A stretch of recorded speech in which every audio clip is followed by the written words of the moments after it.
Shalom, damai di hati.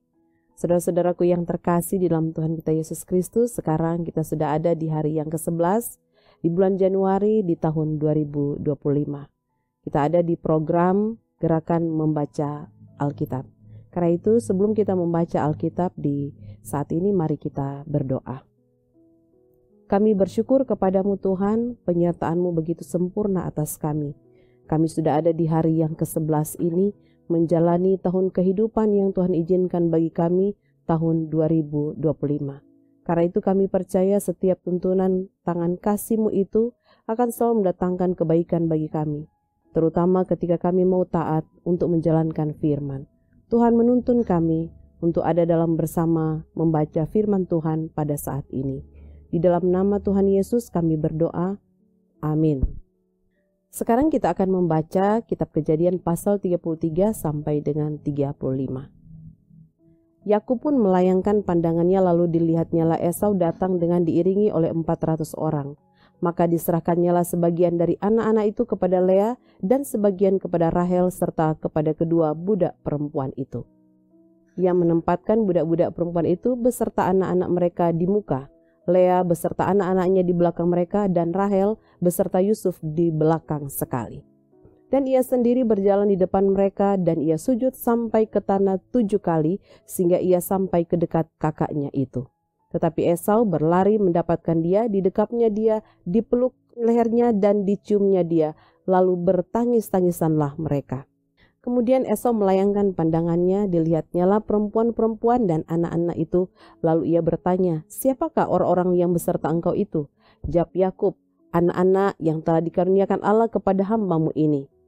Sesudah itu mendekatlah budak-budak perempuan itu beserta anak-anaknya, lalu mereka sujud.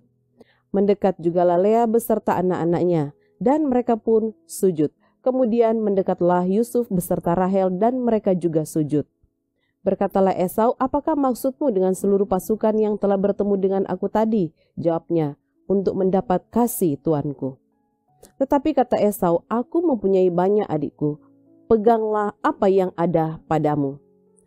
Tetapi kata Yakub, janganlah kiranya demikian, jikalau aku telah mendapat kasih-Mu, terimalah persembahanku ini dari tanganku. Karena memang melihat mukamu adalah bagiku serasa melihat wajah Allah, dan engkau pun berkenan menyambut aku. Terimalah kiranya pemberian tanda salamku ini yang telah kubawa kepadamu, sebab Allah telah memberi karunia kepadaku, dan aku pun mempunyai segala-galanya. Lalu dibujuk-bujuknyalah Esau sehingga diterimanya. Kata Esau, baiklah kita berangkat berjalan terus, aku akan menyertai engkau. Tetapi Yakub berkata kepadanya, Tuanku maklum bahwa anak-anak ini masih kurang kuat, dan bahwa beserta aku ada kambing domba dan lembu sapi yang masih menyusui. Jika diburu-buru 1 hari saja, maka seluruh kumpulan binatang itu akan mati. Biarlah kiranya Tuanku berjalan lebih dahulu dari hamba-Mu ini, dan aku mau dengan hati-hati beringsut maju menuju langkah hewan yang berjalan di depanku dan menurut langkah anak-anak sampai aku tiba pada tuanku di Seir. Lalu kata Esau, kalau begitu baiklah kutinggalkan padamu beberapa orang dari pengiringku. Tetapi Yakub berkata, tidak usah demikian, biarlah aku mendapat kasih tuanku saja. Jadi pulanglah Esau pada hari itu berjalan ke Seir. Tetapi Yakub berangkat ke Sukot, lalu mendirikan rumah, dan untuk ternaknya dibuatnya gubuk-gubuk. Itulah sebabnya tempat itu dinamai Sukot. Dalam perjalanannya dari Padang Aram sampailah Yakub dengan selamat ke Sikem di tanah Kanaan, lalu ia berkemah di sebelah timur kota itu. Kemudian dibelinyalah dari anak-anak Hemor bapa Sikem sebidang tanah tempat ia memasang kemahnya dengan harga 100 kesita. Ia mendirikan mezbah di situ dan dinamainya itu Allah Israel, ialah Allah. Pada suatu kali pergilah Dina, anak perempuan Lea yang dilahirkannya bagi Yakub, mengunjungi perempuan-perempuan di negeri itu. Ketika itu terlihatlah ia oleh Sikem anak Hemor, orang Hewi, raja negeri itu, lalu Dina itu dilarikannya dan diperkosanya. Tetapi terikatlah hatinya kepada Dina anak Yakub, ia cinta kepada gadis itu, lalu menenangkan hati gadis itu. Sebab itu berkatalah Sikem kepada Hemor ayahnya, ambillah bagiku gadis ini untuk menjadi istriku. Kedengaranlah kepada Yakub bahwa Sikem mencemari Dina, tetapi anak-anaknya ada di padang menjaga ternaknya. Jadi Yakub mendiamkan soal itu sampai mereka pulang. Lalu Hemor ayah Sikem pergi mendapatkan Yakub untuk berbicara dengan dia. Sementara itu anak-anak Yakub pulang dari padang, dan sesudah mendengar peristiwa itu orang-orang ini sakit hati dan sangat marah karena Sikem telah berbuat noda di antara orang Israel dengan memperkosa anak perempuan Yakub, sebab yang demikian itu tidak patut dilakukan. Berbicaralah Hemor kepada mereka itu, hati Sikem anakku mengingini anakmu, kiranya kamu memberikan dia kepadanya menjadi istrinya. Dan biarlah kita mengambil, berikanlah gadis-gadis kamu kepada kami dan ambillah gadis-gadis kami. Tinggallah pada kami, negeri ini terbuka untuk kamu. Tinggallah di sini, jalanilah negeri ini dengan bebas dan menetaplah di sini.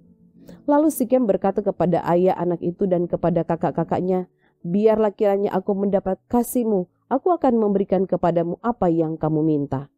Walaupun kamu bebankan kepadaku uang jujuran dan uang mahar seberapa banyak pun, aku akan memberikan apa yang kamu minta.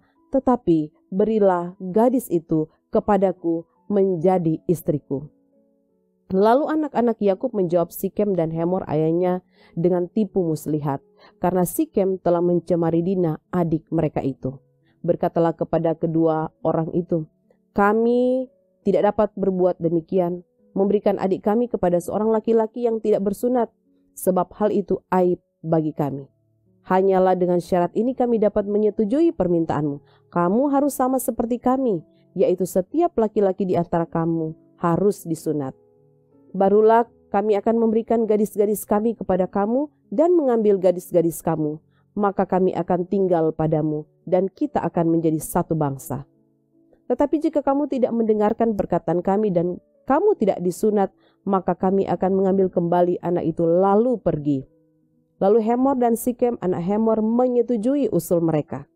Dan orang muda itu tidak bertangguh melakukannya, sebab ia suka kepada anak Yakub. Lagi pula ia seorang yang paling dihormati di antara seluruh kaum keluarganya.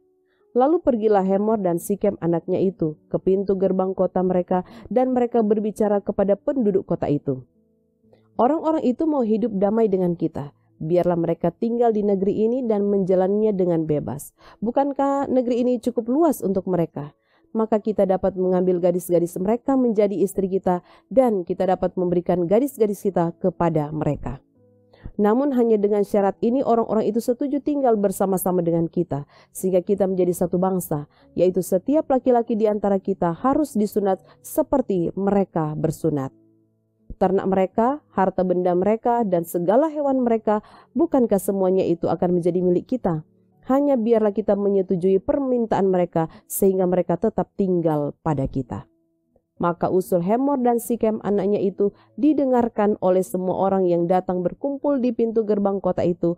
Lalu disunatlah setiap laki-laki, yakni setiap orang dewasa di kota itu. Pada hari ketiga, ketika mereka sedang menderita kesakitan, datanglah dua orang anak Yakub, yaitu Simeon dan Lewi, kakak-kakak Dina.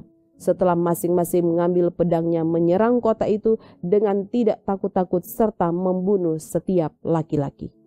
Juga Hemor dan Sikem anaknya dibunuh mereka dengan mata pedang, dan mereka mengambil Dina dari rumah Sikem lalu pergi.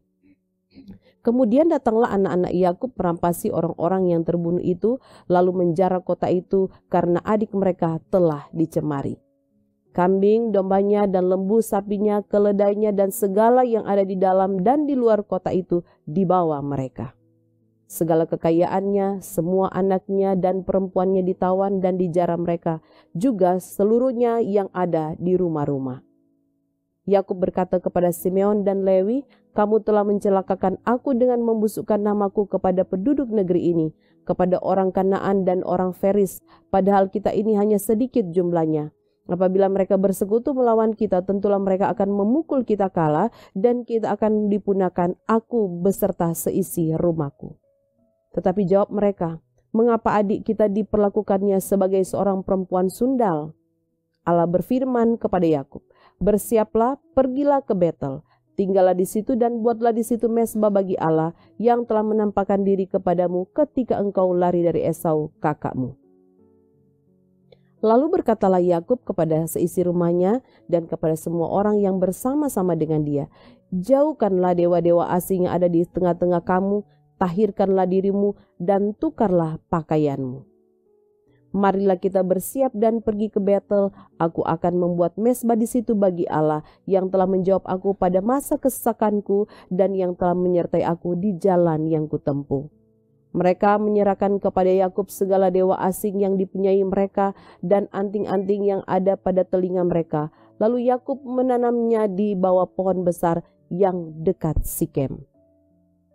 Sesudah itu berangkatlah mereka, dan kedahsyatan yang dari Allah meliputi kota-kota sekeliling mereka sehingga anak-anak Yakub tidak dikejar. Lalu sampailah Yakub ke Luz yang di tanah Kanaan, yaitu Betel, ia dan semua orang yang bersama-sama dengan dia. Didirikannya mezbah di situ dan dinamainyalah tempat itu El Betel, karena Allah telah menyatakan diri kepadanya di situ ketika ia lari terhadap kakaknya. Ketika Deborah, inang pengasuh Ribka, mati, dikuburkannya ia di sebelah Hiril Betel di bawah pohon besar yang dinamai orang pohon besar penangisan. Setelah Yakub datang dari Padan Aram, maka Allah menampakkan diri pula kepadanya dan memberkati dia. Firman Allah kepadanya, namamu Yakub, dan sekarang namamu bukan lagi Yakub, melainkan Israel, itulah yang akan menjadi namamu. Maka Allah menamai dia Israel. Lagi firman Allah kepadanya, akulah Allah yang maha kuasa, beranak cuculah dan bertambah banyak, satu bangsa bahkan sekumpulan bangsa-bangsa akan terjadi daripadamu dan raja-raja akan berasal daripadamu.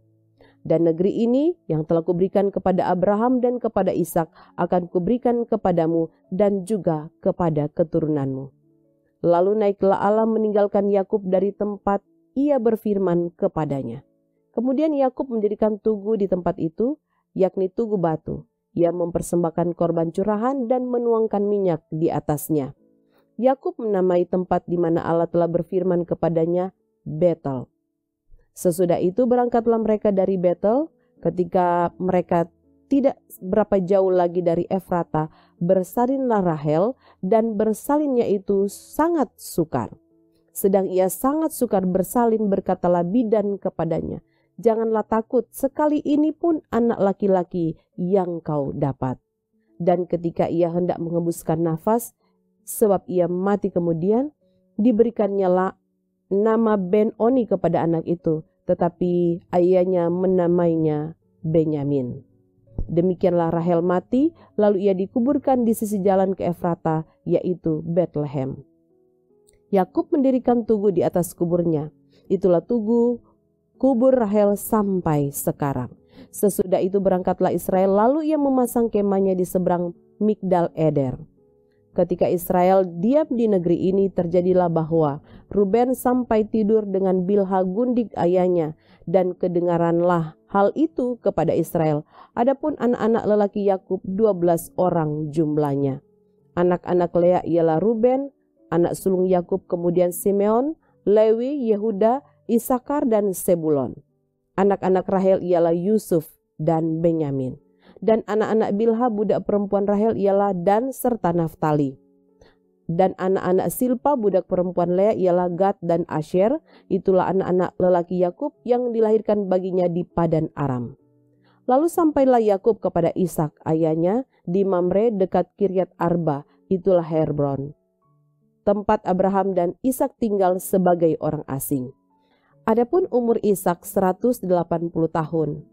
Lalu meninggallah Ishak, ia mati dan dikumpulkan kepada kaum leluhurnya. Ia tua dan suntuk umur, maka Esau dan Yakub anak-anaknya itu menguburkan dia. Mari kita berdoa. Kami bersyukur untuk firman-Mu yang boleh kami baca pada hari ini. Biarlah itu kami pakai untuk menjadi pegangan dalam setiap kata dan perbuatan kami, sehingga Engkau dapati kami semakin hari semakin hidup dalam ketaatan kepadamu. Ini doa kami, di dalam nama Tuhan Yesus kami berdoa. Haleluya, haleluya, amin. Demikianlah gerakan membaca Alkitab hari ini. Tuhan Yesus memberkati. Shalom.